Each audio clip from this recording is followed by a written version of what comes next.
الذي خلق الإنسان وحلاه بالنطق والبيان، والصلاة والسلام على سيدنا محمد وعلى آله وصحبه أجمعين ومن تبعهم بإحسان إلى يوم الدين. أما بعد، حضرات السادات والإخوان الحضور، يحلو لي أن أقف بين أيديكم هذه الأمسية لأتحدث إليكم عن أهمية اللغة العربية وما أسوى الله تعالى عليها من عناية وكداسة، حيث اختارها لتكون أداة لدعوته ووسيلة للتعبير عن كلامه وكلام رسوله، فنزل سبحانه بها القرآن الكريم على قلب النبي الأمين، وجعلها لغة الإسلام المسلمين الأولين،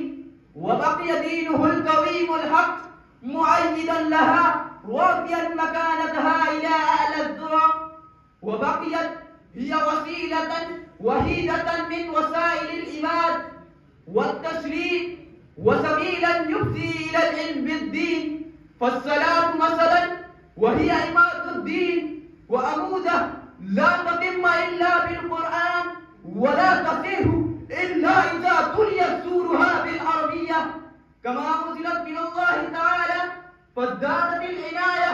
وأتمت الرعاية بهذا التكريم الرباني الجليل، ولولاه لكانت العربية كواحدة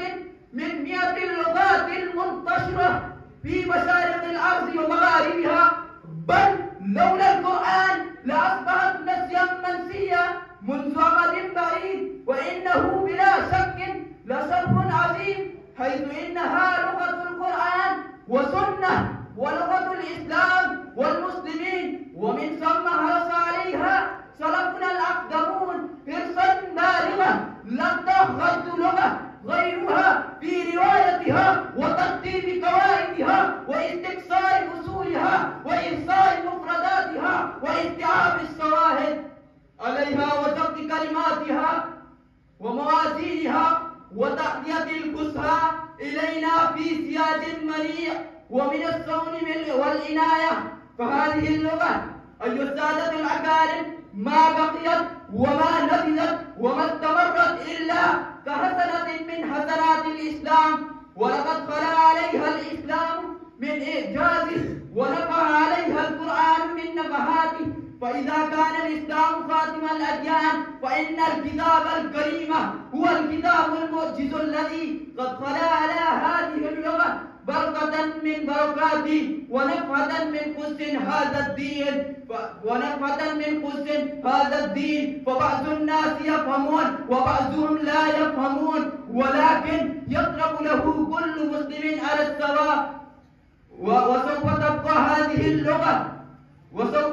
هذه اللغة حية نافذة ما دام القرآن باقيا. تكفل الله تعالى بحفظ القرآن بحفظها، حيث جعلها محتوية وعلى نفس مقدس وخالد مسؤول برمته من أيدي الآبسين قائلا إنا نحن نزلنا الذكر وإنا له لحافظون. أيها السادة